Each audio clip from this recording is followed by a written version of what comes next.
students, and hello world. It's teacher Melody, and welcome back to our GOTALKTO English Podcast. And we're now on episode 6. And let's all welcome our very special guest, the most handsome and the coolest teacher at GOTALKTO. Let us all welcome teacher Jorge. Hello, welcome everybody. Hello, Melody. Thanks for inviting me to your podcast and thank you for the handsome thing. I am glad to be here with you. We're glad to have you too. Today we're going to talk about how to become a digital nomad. What is it exactly? What can you get out of it? To those people who doesn't know what digital nomad is, it is actually not a job. It's actually a way of life. How they work things is they do things digitally and choose to travel the world and at the same time work online for either their own business or project-based jobs. Most of them are known as freelancers, but there's actually more life to that than being a freelancer. Since we have teacher Jorge today, pretty much that's one of his dreams to become a digital nomad. And he has planned out things to become one. So, teacher Jorge, before we proceed with our topic, I just want to let everybody know you better. Can you tell us about yourself? Yes, sure. Well, I am currently a Spanish teacher from Madrid. And I studied the communication sciences, and it happens that in like four years ago, my wife and I decided to move to Thailand because we found a job there. We moved to a city in northern Thailand called Chiang Mai. It's a gorgeous city, a beautiful place, and it happens that Chiang Mai is one of the main places in the world chosen by digital nomads. It was there where What's we so were. special about that country? Why are there so many nomads living there? Probably one of the main reasons is that Thailand is very cheap. It's a very cheap place to make your life. But not just this, of course. But we have to say that we got in touch with many digital nomads, and living costs are one of the main reasons they have to consider, because many times a digital nomad is starting with something new and is like surviving. The way of life they have chosen sometimes is difficult, is tough, and they have to consider the cost of living, and that's why many of them choose Chiang Mai, because it's a cheap place. But not just this.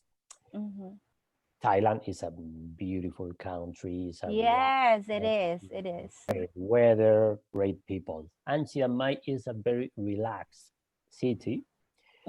And at the same time, it's a place where you can find everything. Okay. Nevertheless, it's the second city in Thailand, but it doesn't matter. It's a quiet place.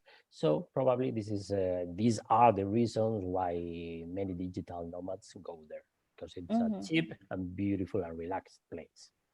So the number one lesson that we have learned today before you start your remote career is mainly to surround your people who are already doing it.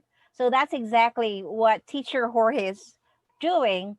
He is exposing himself to different digital nomads and at the same time learn from their lifestyle. It's not easy to break from your usual 9 to 5 job and then be totally independent.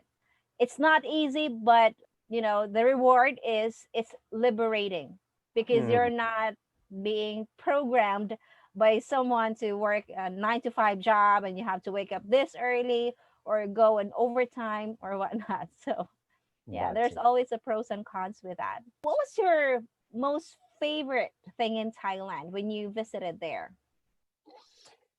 Mm, I don't know if I could choose just one thing. Of course, the food. The food is delicious, Mm-hmm. very, very cheap, as almost everything in Thailand. You can have a complete meal for talking in dollars, speaking in dollars for $1 and a half, $2, and it's delicious. Wow. But not just that, the landscape, the people, many things. As it is so cheap, you can order two Mm. meals, two dishes, and that's it. That's it. It's satisfying. It's satisfying, definitely. Yes, that's right. Mhm. Well, I have a lot of Thai friends as well, and they have made some of their delicacies, and it was totally mouth-watering, and I love it. Mhm. It's, there are a lot of unique food that they have prepared, and I really find it amazing because in every food, there's a certain culture related to it. Since you have been with a lot of digital nomads, what naturally are they good at? What are their usual jobs online? Well, I have to say that most of them start with online classes Mm-hmm. because it's a service that is really demanded. And I don't know if most, but many of them start with this English online classes, Spanish online classes. But the plans of many of them are to develop their own businesses, e-commerce and online shop, selling Drop coffee, shipping. Mm-hmm. drop shipping, any kind of digital or online business is on the scope of these digital nomads. Okay, and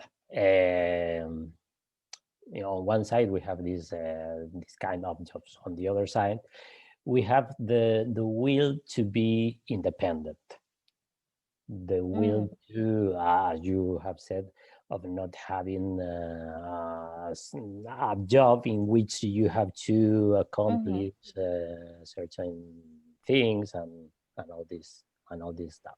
But in summary, online businesses, e-commerce, starting with online classes. I think it's not just for digital nomads, but it also applies to everyone. We have to live within our own means. Because no matter how big your salary is or how much you are getting from your online job, if you don't know how to handle money, Mhm. probably you get Yeah, poor sooner or later, right? it doesn't matter if you get a $10,000 salary. That if you are spending 11,000, Mm-hmm. you are poor.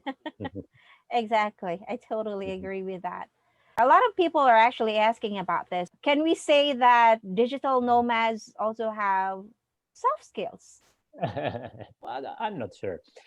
Mm-hmm. Well, the only thing that a digital nomad wants is to be location independent. Apart from this, they want to relate with other people the same way as Mm-hmm. anyone else. And you know that Chiang Mai, and not only Chiang Mai, but Chiang Mai as a digital nomad center is full of Mm-hmm. co-working spaces. Co-working spaces are those spaces in which digital nomads gather Mm-hmm. to share their their job day. Instead of being at their places alone, they go to these co-working spaces and they work together. Everyone Mm-hmm. in their own business, but well, they are having a coffee in their breaks. They are talking. Mm-hmm. They are sharing experiences, and this is one of the good things of these co-working spaces, that the people there share their experiences. Many times they Mm-hmm. create bonds, and they create it's the beginning of a new business between Right. two digital nomads. I would even say that they are actually more sociable than the people working in the office. I mean, no offense Mhm. meant, but if we try to look at it, they're actually leaving their 9 to 5 jobs because they wanted to go out and socialize with people. In Mm, fact, there are a lot of co-working spaces that are near the beaches. mhm. Yes, That's my most favorite part. yes, absolutely. And being a digital nomad implies that you need to be brave to be a digital nomad because That's the word. mhm, you need to be brave because you are leaving behind your home, your country, the safety, full-time job. Hmm. So if you are brave for this, you are going to be open to new experiences and to new people. And you got to be adaptable too. It's one way of sustaining yourself because you're not in your own country. You Mhm, even, some people would even have to learn a different language so they would be able to get used to the lifestyle and try to communicate with people mhm, and become one of the locals. I'm not sure if you have asked them because when we talk about salary, most of the time it's one of the taboo topics. We don't mhm, usually ask this, but I still throw this question to you anyway. mhm. Let's just not talk about the specific figures, but how much do they usually make? So we could inspire other people. Oh, maybe I can have this, I can work on this. Mhm. You know what? It depends. It depends because many of them try to create this kind of businesses in which the business itself is inspiring people to do what they are supposed to be done. So Mm-hmm. follow my way. Now I'm making, and I don't know, $10,000 a month, and I'm going to teach you how. I'm going to teach you how to get the life I am living now. You know something? Many times they are selling this Mm-hmm. just to get the incomes they say they are getting. Mm-hmm. So we cannot know. That's kind of tricky. Yes, but one clue is that what I told you in the beginning. Many of them choose to go, at least in the beginning, to cheap countries, Mm-hmm. countries where with $200 you can live. Mm-hmm. In the beginning, it's necessary because during your first months being a Mm-hmm. digital nomad, being a freelance, your Mm-hmm. incomes are going to be low. But Correct. at that, at the end, it depends on the person and how the person manages their business, their abilities to succeed. So I couldn't tell you because, as we were stating, Mm-hmm. it's not a question of the amount of money. It's a It's not question all of about how money. you manage your incomes. True. That's true. Mhm, mhm. And I believe most of the real nomads are not actually after for money. They're No, more after of the freedom they're experiencing. exactly. The freedom and the life experiences, Mm-hmm. the things that they are experiencing in their life, and not the money they are getting. But it's important to say that because many people is listening to us and they say, well, I don't want to be low on resources. I want to live Mm-hmm. well. Okay, you can live well if you are a digital nomad. It all depends on you, as everything in life. True. It doesn't really matter how much you have. It's how you manage your finances. So Mhm, speaking about finances, let's say I wanted to be one of the digital nomads. What are the mhm. things that I should prepare financially, emotionally? How do I And prepare myself based on what you have learned from them? yes, emotionally, you have to be looking forward for adventure, Mm-hmm. for leaving behind what you know, for leaving behind your comfort. So your Comfort comfort, zone. Mm-hmm. that's it. And financially, I would recommend to get some savings Mm-hmm. before leaving to other country, before leaving to Thailand, to Indonesia, to Philippines. Mm-hmm. Get some savings at least to survive, to let you survive for 6 months, 1 year. That would Mm-hmm. be nice. That would be recommended. Right, Yes. absolutely. And Mhm. you know what? Speaking about the Philippines, it's also one of the most affordable country where you could, start your Mhm. digital nomad journey. It all depends because sometimes a country would provide more affordable prices when it comes to food, but very expensive when it comes to rental, Mhm. right? So Mhm. these are the things that you guys may want to weigh first before you jump into the journey of becoming a digital nomad. Mhm. And which places inside Philippines would you recommend to people? Well, I don't want to be biased, but I strongly recommend my city, which is in Cebu. It's not too remote because it's already a city, and at the same time, it's not too traffic. When I say traffic, it means 10 minutes waiting before the car can Mhm. can move. There's a lot of great beaches here in Mhm. my city, and you could probably also do some trekking because there's also a lot of mountains. Mhm. So I Oh, take that's notes. why you were asking me if and Yes. okay. Mhm. Yeah, it's beautiful here. On the other hand, if I compare Luzon, Visayas, and Mindanao, the most beautiful part of the Philippines is the Mindanao because there's a lot of rainforest. So, speaking about visiting the Philippines, are you planning to visit the Philippines next year in the next 2 years? What are your plans? Mm.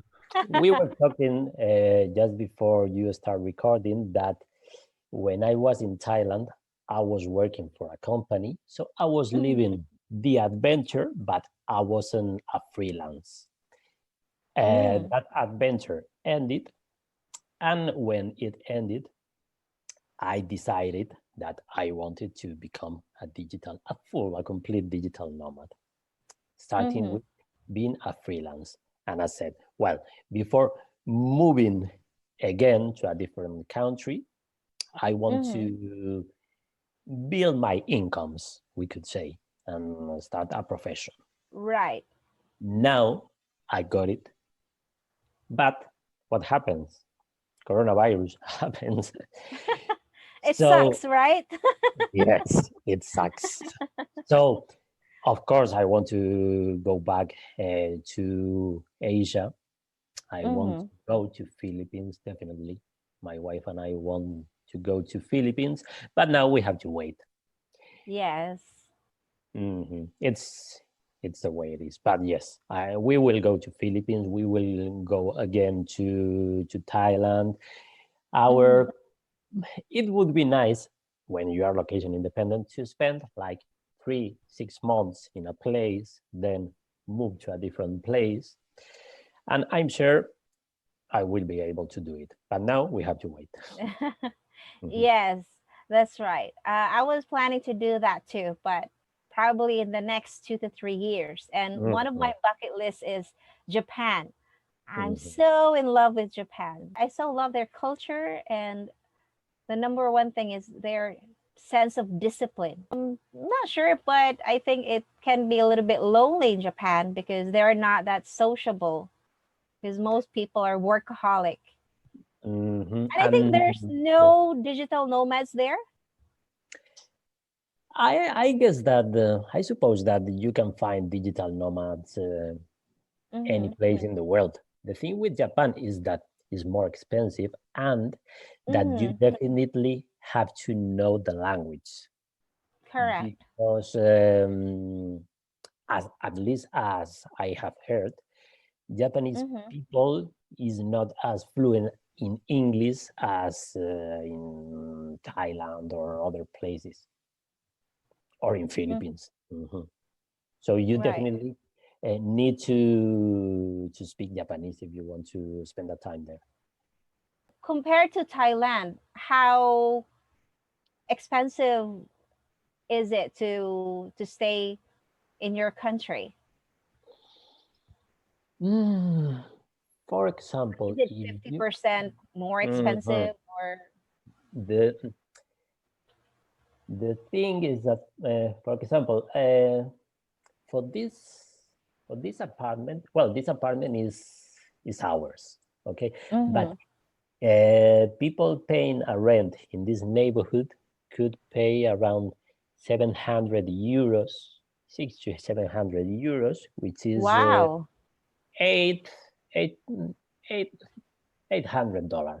Okay, let's say. Is it cheaper to have Airbnb? Like, Mm, no, Airbnbs should cost, well, if you rent them in a monthly basis, mm-hmm. probably 400 euros. 400 euros, which is not So bad. it's It's not bad, no? not bad, right? But it's for a room, at least. But in Thailand, we were paying a room in a very nice. Spacious.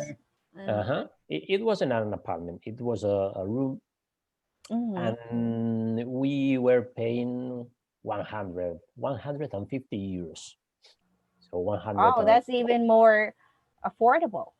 no, no, by far, it's very much affordable. And Mm-hmm.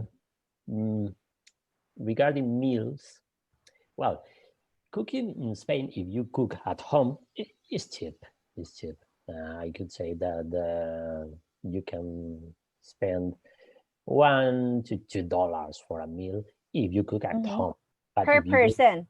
Is that Mhm, per person or is it a shared meal per person, per person? but if you go to a restaurant, no less than 10 euros. You can find restaurants for 10 euros per person. I'm not sure if this can be too personal. Just feel free to say no. I don't want to answer this question, but I'm just curious.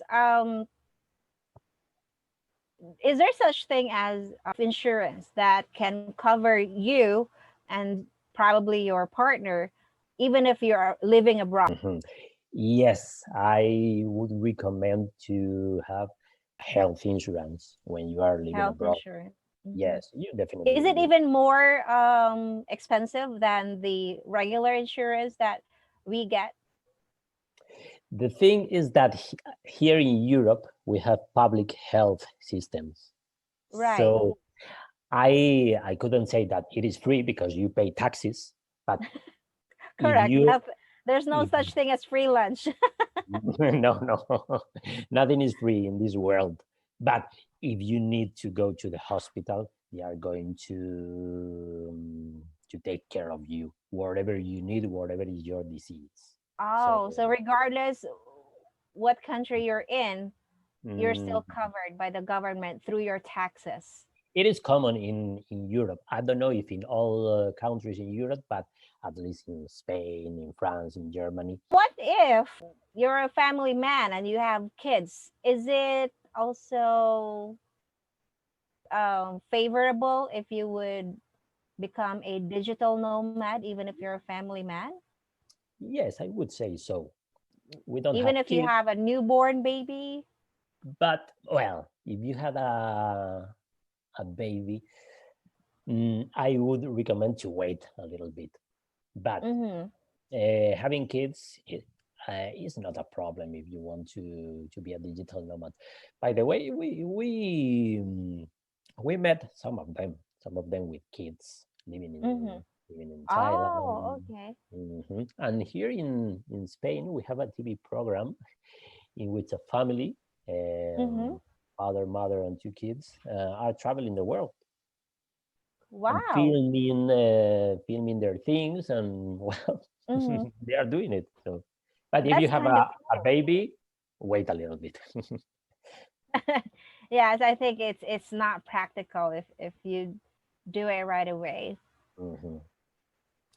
Well, the best thing about becoming a digital nomad is you actually are able to break the monotony. You can have a different working environment Mhm. every day if you wish to. But Definitely. if you're working in a 9 to 5 job, is kind of hard. Anyway, regardless you are working in a 9 to 5 job or you're a digital nomad, bottom line is these things are both cool. It just depends on what type of person you are, because some That's people it. are happy working in a nine to Mhm. five job because of the stability that it gives them. On the other Mhm. hand, digital nomads are happy because it's liberating them. Mhm. Yes, you only have to get to know you and find your way. Thank you so much, teacher Jorge. And one last thing, we love to actually hear your top 10 favorite things of becoming a digital nomad. Maybe 10 things are too much, but I will try to do my best. Okay. Okay, I'll give you a chance. Top Okay. five. Get out from the for a monotonous from a monotonous life. Okay. Getting to know new places, new people,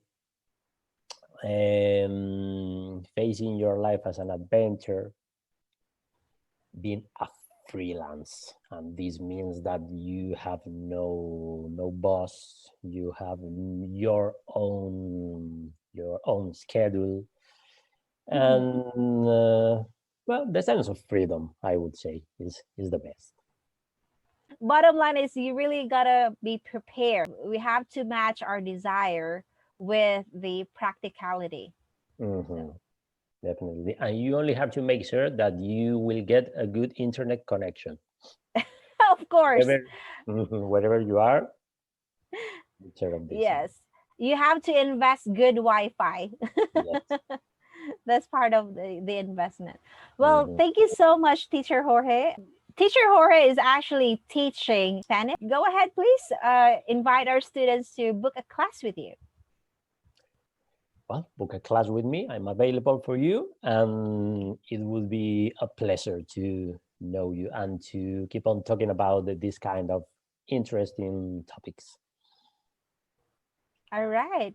Well, that's what I love about Teacher Jorge because he's always direct to the point. So if you book a class with him, it's just easy peasy for you guys to learn the Mhm. language. All right.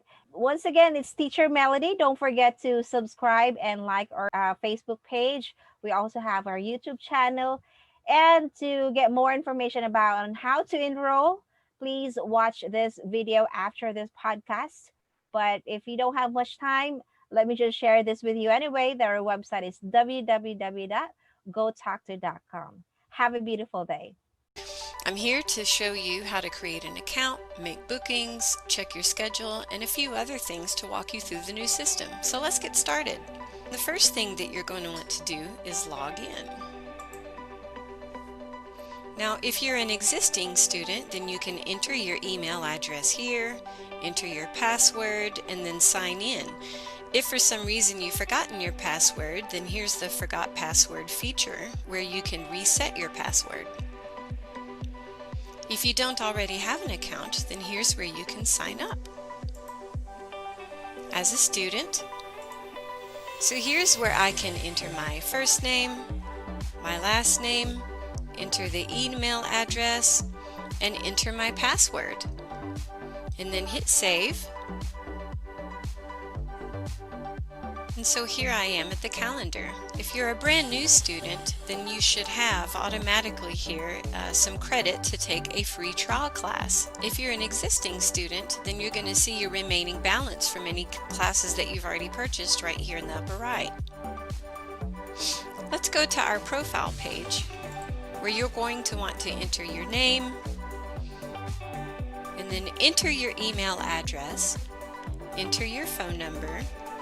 Always make sure to check the time zone and make sure that this time zone is correct for you.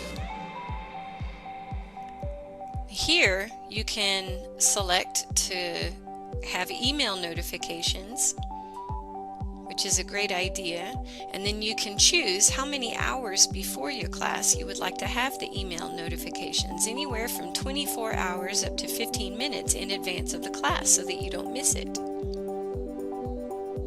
I'm going to choose 12 hours. And then if you've provided your phone number, you can allow text message notifications and then choose how long before the appointment that you would like to be notified.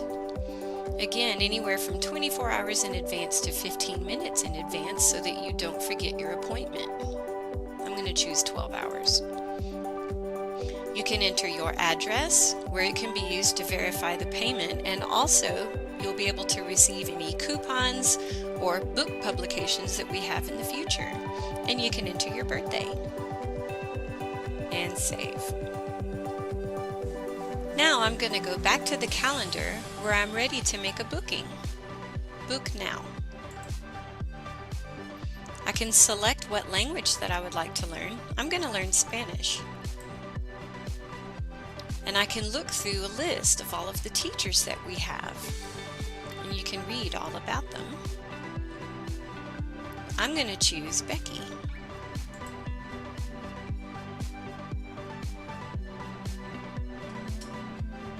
Now I can look at the dates that she has available. Wednesday the 3rd works for me. And I'm going to choose 6:30. For my free trial class, I'm going to choose 30 minutes. If all I'm booking is my free trial class, then I have it listed here. I confirm that this is the date and the time that I want, and now I'm ready to check out. Here is the checkout page, where for my free trial class, it's already been applied. If for some reason the free trial class was not applied, then you can add the coupon code free class or clase gratis and hit apply. And then you'll be able to make your booking for free. Now let's say that I've already completed my trial class and I know that I want to keep learning, so I'm going to book some more classes. I can go to my calendar and I can book now. I can select the language that I'm learning, and I can select a new teacher, or I can continue with the same. I'm going to start in July,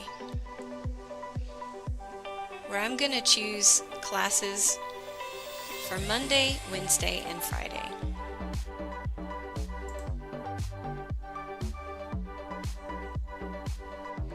I can select Monday at 8 a.m. I want to continue shopping because I want to do more.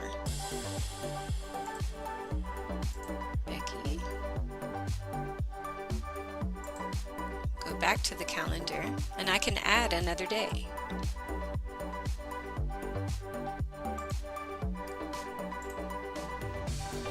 Continue shopping, and I can keep repeating this process until I have all the classes that I want.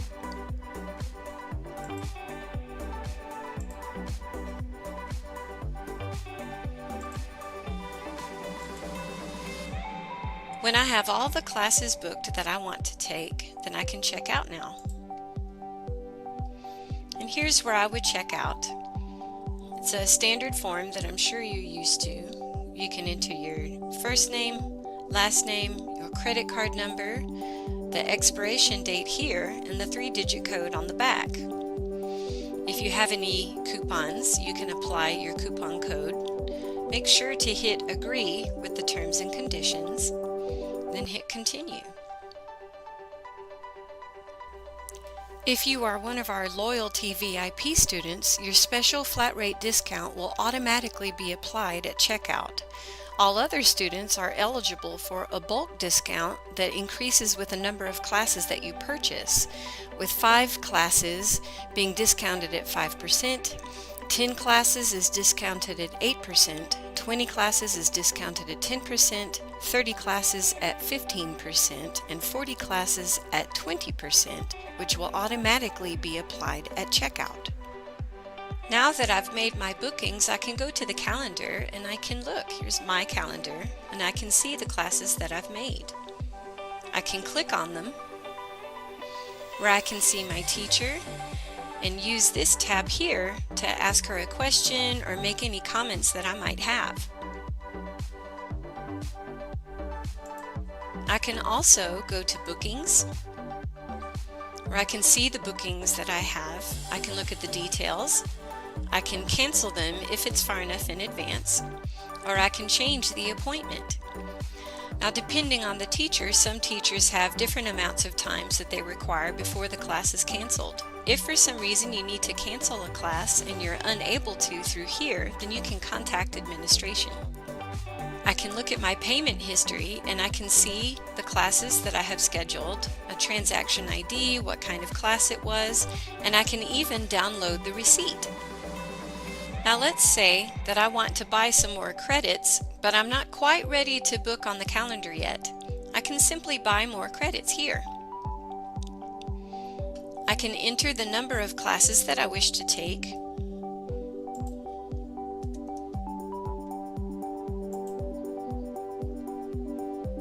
I can see that the discount has been applied if I'm a VIP student, and there's my total. I'm ready to check out. And then again, it's the same process for checking out. Lastly, I'd like to show you our Resources tab, where you can take a level test if you want to see how you're doing with your new language. And you can also go to our YouTube channel,